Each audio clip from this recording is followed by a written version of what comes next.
September నెల పెన్షన్లు అందరికీ కూడా అవును ఏ ఒక్కరివి కూడా తొలగించకుండా అందరికీ పెన్షన్లు అయితే ఇవ్వాలని చెప్పేసి చంద్రబాబు గారు కీలక ఆదేశాలు అయితే జారీ చేశారు. సో రాష్ట్ర వ్యాప్తంగా ఎవరైతే ఎన్టీఆర్ భరోసా పెన్షన్లకు సంబంధించి ఇటీవల తనిఖీలు అయితే జరిగి పెన్షన్ వస్తుందా రాదా అని సందేహాలు అయితే పడుతున్నారో వారందరికీ కూడా చంద్రబాబు గారు అయితే శుభవార్త చెప్పారు. రాష్ట్ర వ్యాప్తంగా ఎవరైతే పెన్షన్ తీసుకుంటున్నారో వారందరికీ కూడా సెప్టెంబర్ నెల అయితే తీయొద్దని చెప్పేసి చెప్పడం అయితే జరిగిందనమాట. సెప్టెంబర్ ఎవరైనా తప్పులు ఉన్నా కూడా సెప్టెంబర్ నెల అయితే తీయొద్దని, ఆ తర్వాత దీనికి సంబంధించి పూర్తి వివరాలు ఇంకా సేకరించి అప్పుడైతే తొలగిద్దామని చెప్పేసి చెప్పడం అయితే జరిగింది.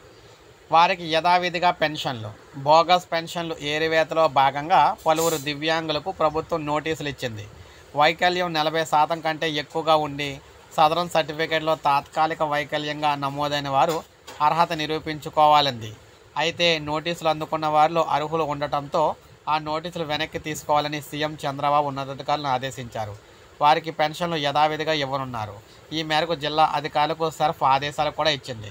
సో దీన్ని బట్టి మనకి పెన్షన్లకు సంబంధించి సెప్టెంబర్ 1న అందరికీ పెన్షన్లు అయితే ఇస్తున్నారని చెప్పేసి దీన్ని బట్టి తెలుస్తుంది. ఆ తర్వాత ఎవరికైతే ఉందో వారి అయితే తొలగిస్తామని చెప్పేసి చెప్తున్నారన్నమాట. తర్వాత అనర్హులందరూ కూడా.